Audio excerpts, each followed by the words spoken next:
सूर्य की रोशनी हमारे शरीर के लिए भी उतनी ही जरूरी है जितनी पेड़ों के लिए। सूर्य की रोशनी में जीवन देने वाली शक्ति होती है। जब इस रोशनी की एक भी किरण धरती पर पड़ती है तो वहाँ फूल खिलने लगते हैं, फल उगने लगते हैं। नमस्कार। सूरज के प्रकाश में बहुत एनर्जी और बहुत शक्ति है जो हमारे शरीर के लिए बहुत फ़ायदेमंद है, और रोग से निजात पाने के लिए भी सूरज का प्रकाश का बहुत उपयोग है।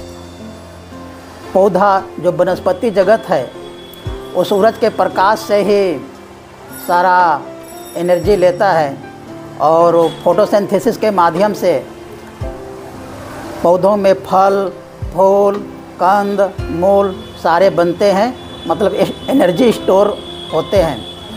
और इसीलिए पौधों को प्रथम उपभोक्ता कहा जाता है, क्योंकि सूरज के प्रकाश से डायरेक्ट ही सीधे तरीके से ही वो एनर्जी को ग्रहण कर लेते हैं, और फिर उसी एनर्जी को फल के रूप में, फूल के रूप में और साग सब्जी के रूप में, कंद मूल के रूप में मनुष्य उसको उपयोग करता है अपने भोजन के रूप में, अपने शक्ति के लिए, एनर्जी के लिए। इसलिए मनुष्य को द्वितीय उपभोक्ता कहा जाता है। तो इसलिए सूरज का प्रकाश में इतना एनर्जी है और इतना शक्ति है। और आजकल तो सूरज के प्रकाश से बहुत सारी गाड़ियां भी सौर एनर्जी के से चल रही है, और फ्यूचर में तो बहुत इसका उपयोग होने वाला है सौर एनर्जी का। और बाबा ने तो इसको अच्छा एनर्जी कहा है, असीम एनर्जी कहा है। तो फ्यूचर का बहुत बड़ा ये एनर्जी का सोर्स है सूरज का एनर्जी। तो इसको हम लोग अपने शरीर के लिए भी उपयोग करते हैं, शरीर के फ़ायदे के लिए भी कभी कभी उपयोग करते हैं। और इसी को सूरज स्नान और या आतप स्नान कहा गया है। हम लोग जब पितृयज्ञ करते हैं, नदी में, तालाब में स्नान करने के बाद जब शरीर की बूंदें शरीर पर रहती है, और उस समय सूरज को देखते हुए जो पितृयज्ञ का जब मंत्र पढ़ते हैं, तो हमारे शरीर में जो पानी के बूंदें रहती है, और उसमें जब सूरज का प्रकाश पड़ता है तो सूरज का प्रकाश 7 भागों में विभक्त हो जाता है, और वो जो 7 रंग जो होती है एनर्जी के रूप में, वो हमारे शरीर के लिए बहुत फ़ायदेमंद होती है, और हमारा शरीर उससे निरोग रहता है। बाबा जब पटना के जेल में थे तो 5 साल 4 महीना और 2 दिन तक उन्होंने उपवास किया था बिना कुछ खाए पिए। तो उस समय वो कैसे बाबा जिंदा थे? तो सूरज का प्रकाश और भी नेचर से और भी वातावरण से सीधे ही एनर्जी ले लेते थे, डायरेक्ट ही एनर्जी ले लेते थे। इस प्रकार का बहुत सारे एग्जाम्पल है। जो मध्य प्रदेश के एक दादा गुरु हैं और बहुत बड़े संत हैं, तो वो भी 2020 से ही भोजन नहीं करते हैं, हर कोई नर्मदा का जल पीते हैं और पूरा नर्मदा का परिक्रमा करते हैं, और नर्मदा का जल पी करके ही वो स्वस्थ हैं, बिल्कुल तंदुरुस्त हैं, और सीधे तरीके से ये सूरज का प्रकाश वो कंज्यूम कर लेते हैं और भी वातावरण से एनर्जी ले लेते हैं।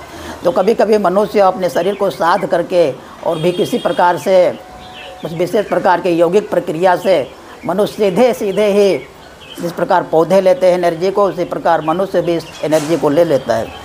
लेकिन सब लोग तो ऐसा नहीं कर सकते हैं, इसलिए उसको आतप स्नान के रूप में या फिर सूरज स्नान के रूप में हम लोग उसको उपयोग कर सकते हैं।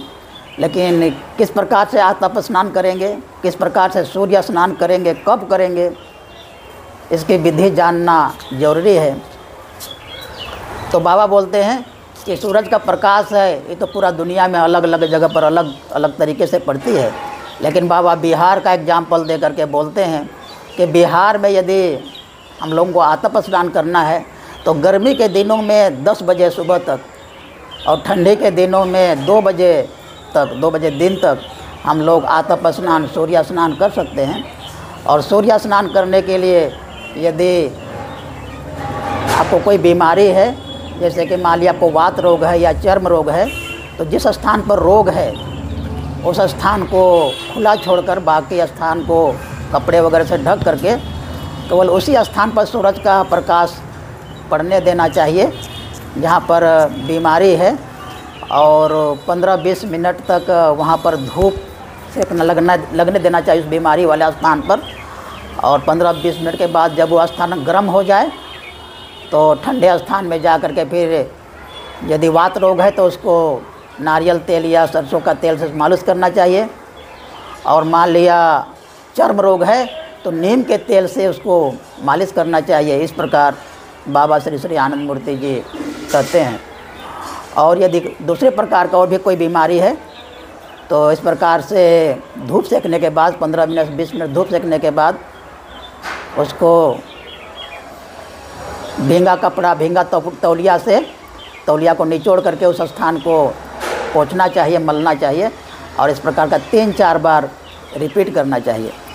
और मान लिया आपको कोई रोग नहीं है, पूरे शरीर पर ही आतप स्नान लेना चाहते हैं, सूर्य स्नान लेना चाहते हैं, तो छत वगैरह में जाना चाहिए। यहाँ पर जहाँ पर लोगों का आना जाना कम हो, जहाँ पर एकांत हो, तो वहाँ पर बिल्कुल ही कपड़ा नहीं पहन करके या बिल्कुल कम कपड़ा पहन करके, केवल लंगोटा वगैरह पहन करके सूरज को पीठ तरफ करके बैठ जाना चाहिए। मतलब कि पीठ के तरफ सूरज के प्रकाश लगना चाहिए, और लगभग 15-20 मिनट तक बैठना चाहिए। अब शरीर जब पूरा गर्म हो जाए, चिड़चिड़ करने लगे, तो फिर छाये में चला जाना चाहिए, और भींगा कपड़ा को, भींगा तौलिया को पानी में डुबो करके उसको निचोड़ करके पानी निकाल करके पूरा शरीर को बढ़िया से रगड़ना चाहिए। और फिर जब ठंडा हो जाए तो फिर से उसी प्रकार धूप में जाना चाहिए, और इसी प्रकार से सूरज को पीठ के बल से सेकना चाहिए। और 15-20 मिनट फिर से सेक करके जब शरीर गर्म हो जाए, चिड़चिड़ करने लगे, तो फिर से छाया में जाना चाहिए, और फिर से टॉवेल को भिंगा करके इसको निचोड़ करके फिर से शरीर को बढ़िया से पोंछना चाहिए।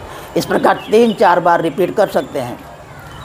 तो इस प्रकार करने से शरीर पूरा सूरज का प्रकाश को अब्जॉर्ब कर लेता है, एनर्जी को ले लेता है, और देखेंगे कि आप 15-20 दिनों में ही काफ़ी एनर्जेटिक फील करेंगे, और यदि रोग वगैरह है तो उससे भी काफ़ी फ़ायदा मिलेगा। बाबा अपने यौगिक चिकित्सा और द्रव्य गुण पुस्तक में बहुत सारी बीमारियों के लिए यह आतप स्नान और सूर्य स्नान का विधि बताते हैं।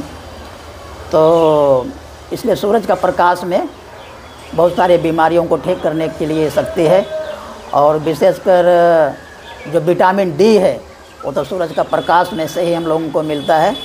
इसलिए हम लोगों को सूरज का प्रकाश पूरे शरीर में लेना ही चाहिए।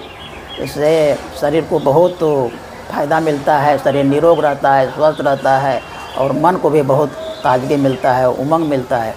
तो इसलिए नेचर जो हवा है, शुद्ध हवा है, सूरज का प्रकाश है, आकाश है, शुद्ध पानी है, इस सब से मिट्टी है, मिट्टी का लेप है, इस सब से हम अपने शरीर को निरोग रख सकते हैं। वातावरण से ही हम में ही सब कुछ है, और इन्हीं के संपर्क में आने से, इनको सही तरीके से उपयोग करने से हम लोग स्वस्थ रह सकते हैं, और अपने शरीर को निर्मल रख सकते हैं, एनर्जेटिक रख सकते हैं, और आगे इसको साधना में, ध्यान में, सेवा में, पुरुषार्थ में हम लोग लगा सकते हैं।